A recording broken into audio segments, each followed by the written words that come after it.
Bonjour camarades, aujourd'hui nous allons tester l'intelligence artificielle d'Emmanuel Macron. Il a bien voulu me la prêter pour la tester. Elle s'appelle Valérie. Bonjour Valérie. Bonjour Kim Jong-il Jong-Yun Nonuin Kim Jong-un. Vous devriez consulter un orthophoniste pour IA.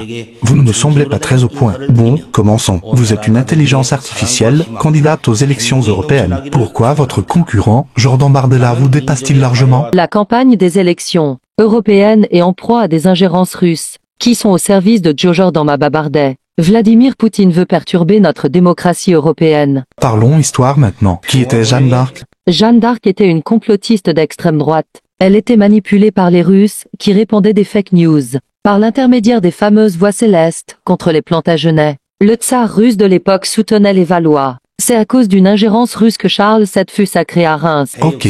Vous êtes un peu obsédé par les Russes. Testons vos connaissances théologiques. Quelle est l'origine du déluge dans la Bible?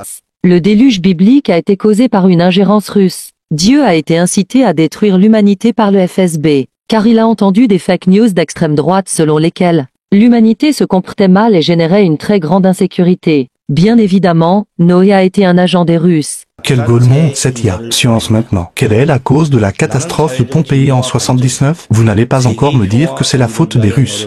L'éruption du Vésuve a été certainement causée par les Russes. En effet, un tableau du peintre russe Karl Briou, intitulé Le dernier jour de Pompéi, est exposé au musée russe de Saint-Pétersbourg. Les Russes savaient. Bon, on arrête là. Je ne suis pas convaincu par les IA politiques. C'est vraiment nul.